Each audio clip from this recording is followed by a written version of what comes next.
उत्तरम यत् समुद्रस्य हिमाद्रेश्चैव दक्षिणम वर्षम तद भारतम नाम भारती यत्र संतति। अर्थात সমুদ্রের উত্তরে এবং হিমালয় পর্বতমালার দক্ষিণে যে দেশ বা রাষ্ট্রটি রয়েছে তার নাম ভারতবর্ষ এবং তার সন্তান সন্ততিরা হলো ভারতীয়। এবং এই যে সমুদ্রের উত্তরে হিমালয়ের দক্ষিণে ভারতবর্ষ দেশের সন্তান সন্ততিদের আমরা ভারতীয় বলছি, এই ভারতীয়দের আরো একটি নাম রয়েছে, সেই নামটি হলো হিন্দু।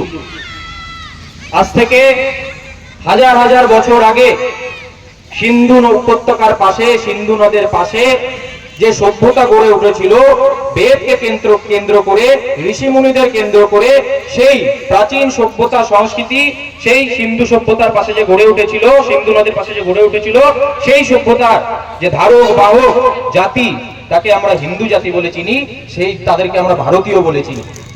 কি ছিল আমাদের হিন্দু জাতি? সময় যার বিবরণ দিতে পারে না। পৃথিবীতে অনেক সভ্যতা এসেছে, এখানে ছোট ছোট অনেক ভাই বোনেরা আছে, তারা এখন ইতিহাস বই পড়বে। রোমান সভ্যতা, ইনকা সভ্যতা, মায়া সভ্যতা, গ্রিস, অনেক রকমের সভ্যতা পৃথিবীতে এসেছে। চীনের কনফুসিয়াস সভ্যতা অনেক বছর পুরনো, তো এগুলো এসেছে, কিন্তু এদের অস্তিত্ব এখন আর নেই।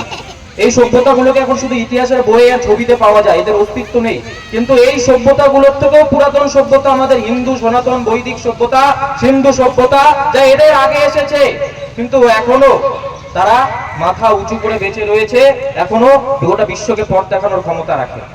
এই হচ্ছে আমাদের সনাতন হিন্দু বৈদিক সভ্যতা। কি ছিল আমাদের দেশ ভারতবর্ষ? ভা শব্দের অর্থ জ্ঞানের প্রকাশ এবং রত অর্থাৎ রত থাকা। যারা জ্ঞানে রত থাকে তারাই ভারতীয়, সেটিই ভারত। আমরা জ্ঞান বিজ্ঞানে পারদর্শী, সেটা অনেক কিছু ইউজ করে। তাদের অনেকে বলে যে হিন্দু ধর্ম নাকি কুসংস্কার জন্য, এটি আমাদের দুর্ভাগ্য। তো এই বিষয়টি আমাদেরকে জানতে হবে নিজেদেরকে আগে, তারপর বাকিদের জানাতে হবে হিন্দু ধর্ম কি এবং হিন্দু ধর্ম কারা তৈরি করেছে। ভারতবর্ষ সময়ে অসময়ে বিভিন্ন সময়ে ইতিহাসে গোটা বিশ্বকে বিভিন্ন সময়ে জ্ঞানের আলোকে আলোকিত করেছে। এর উদাহরণ আমাদের দেশ বারবার গোটা পৃথিবীর বুকে স্থাপন করেছে। উদাহরণস্বরূপ চীনের এক দার্শনিক ছিলেন, তিনি ভারতবর্ষে বছরের পর বছর সময় কাটিয়েছিলেন। তার নাম হচ্ছে হু শি। হু শি চাইনিজ একজন দার্শনিক, চাইনিজ পর্যটকও আমরা বলতে পারি। তিনি বছরের পর বছর ভারতবর্ষে এসে থেকেছিলেন, এই হিন্দুদের মাঝখানে থেকেছিলেন। আজ থেকে হাজার বছর আগের ঘটনার কথা বলছি। তিনি ভারতবর্ষে যখন বছরের পর বছর সময় কাটিয়ে নিজের দেশে চীনে ফিরে গেলেন, তারপর তিনি ইতিহাসের বই লিখলেন, ইতিহাসের পাতায় লিখলেন। তিনি কি লিখছেন? তিনি লিখছেন, India has culturally ruled China for more than 1000 years without sending a single soldier out of the border. অর্থাৎ ভারতবর্ষ চীনকে হাজার বছরেরও বেশি সময় ধরে সাংস্কৃতিকভাবে শাসন করেছে, বর্ডারের ওই পারে একটি সেনাও না পাঠিয়ে। আজকে আমরা খবরের চ্যানেলে অনেক কিছু দেখি, রাশিয়া ইউক্রেনের যুদ্ধ হচ্ছে, আমেরিকা ভেনেজুয়েলা দখল করে নিল। তো তারা কিভাবে দখল করছে? সেনা পাঠিয়ে দিচ্ছে, মিলিটারি আর্মি পাঠিয়ে দিচ্ছে, অস্ত্র দিয়ে সেগুলো দখল করছে, জমি দখল করছে। ভারতবর্ষ কোনোদিনও কোনো দেশকে আক্রমণ করেনি, কিন্তু শাসন করেছে তার শিক্ষার দ্বারা, সংস্কৃতির দ্বারা। চীনের একটি প্রসিদ্ধ মন্দির রয়েছে যার নাম হচ্ছে শাওলিন টেম্পল। আমাদের অনেকে এটা বিষয়ে জানবো, আমাদের যে ভাই বোনেরা আছে তারা জানবে যে শাওলিন টেম্পল সব থেকে প্রসিদ্ধ মন্দির চীনের। তো সেই মন্দিরটি এখনো বিরাজমান, সেটি হিস্টোরিক্যাল প্লেস চীনের, সেটি এখনো বিরাজমান রয়েছে। কিন্তু সেই মন্দিরটি কেন তৈরি হয়েছিল? সুদূর দক্ষিণ ভারত থেকে বুদ্ধভদ্রা নামে একজন মনীষী আমাদের ভারতীয়, তিনি চীনে গিয়েছিলেন চাইনিজদের শিক্ষিত করার জন্য। তার যে থাকার বাড়িটি করা হয়েছিল সেটি বর্তমান শাওলিন টেম্পল। আজকে ছোট ছোট ভাইয়েরা কুংফু ক্যারাটে নিয়ে অনেক আলোচনা করে, মার্শাল আর্ট, যুদ্ধবিদ্যা, অস্ত্র ছাড়া কি করে যুদ্ধ করতে হয়, মার্শাল আর্ট, কুংফু ক্যারাটে আমরা শুনে থাকবো অনেকে। তো এই কুংফু ক্যারাটের নাম বললে আমাদের মাথায় সবার আগে যে দেশটির নাম আছে সেটি চীন। চীন দেশে কুংফু ক্যারাটের আবিষ্কার হয়েছে, এটা আমাদের মাথায় সবার আগে আসে। কিন্তু এটি তো অর্ধসত্য। সেই দক্ষিণ ভারত, সুদূর দক্ষিণ ভারত থেকে বোধিধর্মার নামে একজন মনীষী আমাদের, তিনি সেখান থেকে চীনে গিয়ে তাদেরকে কালারি পাইপ্টু শেখায়। এখনো কেরলে কালারি পাইপ্টু রয়েছে, সেটি যার অধিষ্ঠাত্রী দেবতা আমরা ভগবান পরশুরামকে বলছি। সেই ভগবান পরশুরামের কালারি পাইপ্টু এই যুদ্ধবিদ্যা চাইনিজদের চীনাদেরকে শেখান, এবং তারা সেই কালারি পাইপ্টু শিখে তার নামকরণ করেন কুংফু। এবং সেই কুংফু যখন চীন থেকে জাপানে যায় তার নাম হয়ে যায় ক্যারাটে। এই হচ্ছে কুংফু ক্যারাটের ইতিহাস। আজকে আমরা টিভিতে অনেক কিছু দেখি, যোগার আবিষ্কার কোন দেশে? আমাদের দেশে। তারা নিজেদের শরীর সুস্থ রাখার জন্য যোগের ব্যবহার করছেন।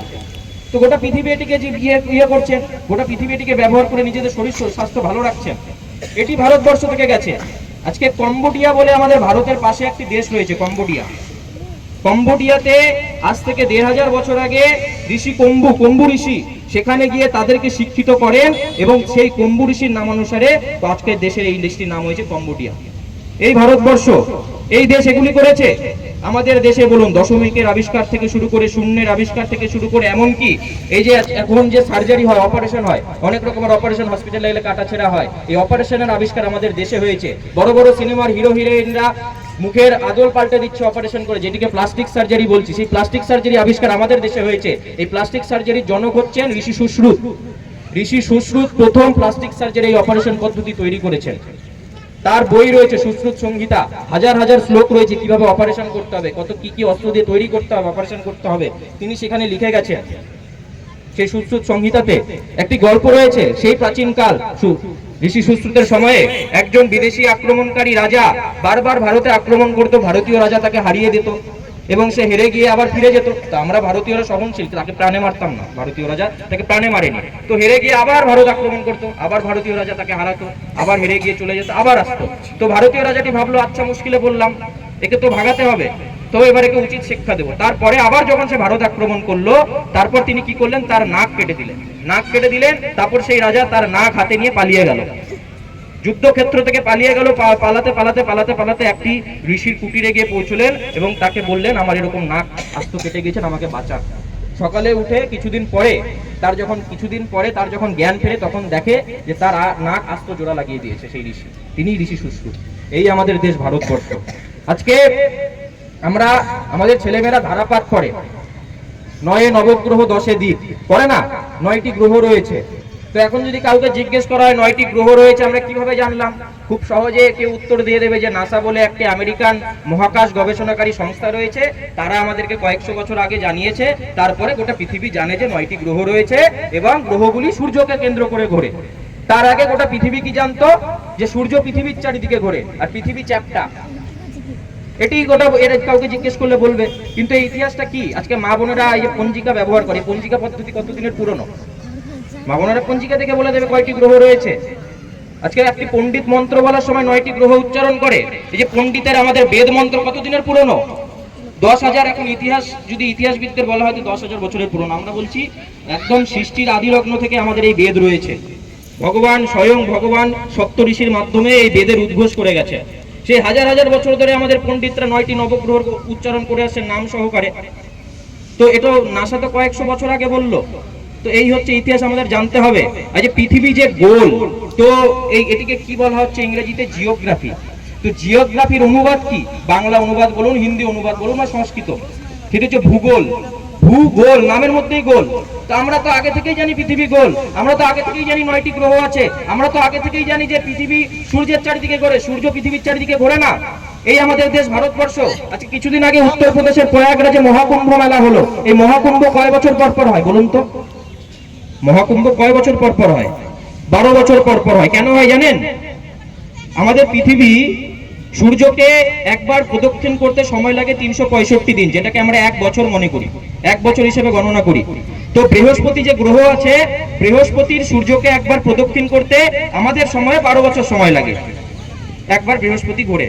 তো সেই বৃহস্পতি যে 12 বছরে একবার সূর্যকে প্রদক্ষিণ করে, তারই সেই গণনা অনুযায়ী মহাকুম্ভ হয়, 12 বছর অন্তর অন্তর মহাকুম্ভ হয়। এটি ভারতবর্ষের বিজ্ঞান। আমাদের মুনি ঋষিরা এত বড়, ঋষি মানে বিজ্ঞানী, সায়েন্টিস্ট, এত বছর ধরে আমরা এগুলো জেনে আসি। কিন্তু আমাদের দুর্ভাগ্য, আমাদের মানুষরা এখন এই বিষয়গুলি জানে না। আজকে এখানে গীতা পাঠ হলো, শ্রীমদ ভগবত গীতা। আপনারা কি জানেন জার্মানির বড় বড় বিশ্ববিদ্যালয়ে শ্রীমদ ভগবত গীতা নিয়ে শোধ হচ্ছে, গবেষণা হচ্ছে। আজকে যে হিউম্যান সাইকোলজি, আপনার মানে পাতি কথায় বলতে গেলে পাগলদের ডাক্তার, সেখানে তাদেরকে ডিগ্রি দেওয়ার জন্য শ্রীমদ ভগবত গীতা পড়ানো হচ্ছে। কি করে মানুষের ব্রেন বুঝতে হবে, কি করে মানব মস্তিষ্ক জানতে হবে, শিখতে হবে, তা মানুষ কি ভাবে কি বোঝে তা শেখাতে হবে, সেটিকে জানার জন্য বিদেশে সেই জার্মানিতে পড়ানো হচ্ছে। আজকে অস্ট্রেলিয়াতে এই যে ঋষি সুশ্রুতের কথা বললাম, বড় মূর্তি আছে, কিন্তু আমরা জানি না, আমরা মানি না, আমরা শুনি না, আমরা কুসংস্কার বলে দাগিয়ে দিই। আজকে তুলসী মাতার পুজো হচ্ছে, কেন পুজো হচ্ছে? আজকে হলুদ দিয়ে সবকিছুতে কেন হলুদ লাগে, কেন লাগে? সবকিছুর পেছনে বিজ্ঞান রয়েছে। ক্যান্সার আটকাতে পারে তুলসী আর হলুদ, এতটা বৈজ্ঞানিক আমাদের দেশ। আমরা হিন্দুরা কখনো বলি না এক দেবতাকে বা এক ঈশ্বরকে প্রার্থনা করতে হবে। আমরা কি বলি? আমাদের উপনিষদে কি বলা হয়েছে? ঈশা বাস্তবিদম সর্বম ইয়াৎকিঞ্চ জগত্তম জগৎ। ঈশ্বরের বাস কোনায় কোনায়, সৃষ্টির কোনায় কোনায় ঈশ্বর রয়েছে। আমি এই মাইকে কথা বলছি, মাইকেও ঈশ্বর রয়েছে, আপনার ভেতরেও একটা ঈশ্বর রয়েছে। সেই জন্য আপনার সাথে কথা বলার জন্য আপনাকে নমস্কার বলে সম্বোধন করি, যে আপনার ভেতরে অবস্থিত আত্মা পরমাত্মার অবিচ্ছেদ্য অংশ, সেই ঈশ্বরকে আমি নমস্কার সম্বোধন করছি। এইটি আমাদের হিন্দু ধর্ম, এটি আমাদের হিন্দু ধর্ম শেখায়। আমাদের হিন্দু ধর্ম কি বলে? বিবেকবান ব্রাহ্মণে গভী হস্তিনী শুনি চাইব সপাকে চ পণ্ডিত সমদর্শিনা। শ্রীমদ ভগবদ গীতায় ভগবান স্বয়ং বলে গেছেন যে যে পণ্ডিত ব্যক্তি সে একটি গাভী। গোমাতাকে আমরা প্রাণীদের মধ্যে সর্ব উচ্চ ভাবি কিনা? তো যে পণ্ডিত ব্যক্তি সে একটি গোমাতা, সে একটি কুকুর, প্রাণীদের মধ্যে নিচু ভাবি কুকুর কাক এদেরকে, এবং একজন ব্রাহ্মণ এবং একজন চণ্ডাল সবে এতে সমদর্শী হয়, সে হচ্ছে আসল পণ্ডিত ব্যক্তি। আমরা কি বলি? আহম ব্রহ্মাস্মি তত্ত্বমসি, আমি ব্রহ্ম, ঈশ্বরের অবিচ্ছেদ্য অংশ, তুমিও তাই। অর্থাৎ আমাদের মধ্যে কোনো ভেদ নেই, আমরা সকলে এক, আমরা সকলে ভাই, আমরা সকলে বোন, আমাদের মধ্যে কোনো বিভেদ নেই। জীবে মাত্র সমতার কথা আমরা বলি। আমরা বলি বসুদেব কুটুম্বকম, গোটা বিশ্ব একটি পরিবার। আমরা বলি সর্বে ভবন্তু সুখিনা সর্বে সন্তু নিরাময়া, সবার ভালো হোক, সবাই কল্যাণ নিরাময় থাকুক, সুস্থ থাকুক। এটি আমাদের দেশ ভারতবর্ষ বলে, এই আমাদের দেশের শিক্ষা। আমরা এগুলো বলি, আমরা এগুলো জানাই, গোটা পৃথিবীকে শিক্ষিত করে এসেছি। আজকে আপনাদের একটি ইতিহাস, কিছু তেতো কথা বলবো। কথাগুলো বিষয় হচ্ছে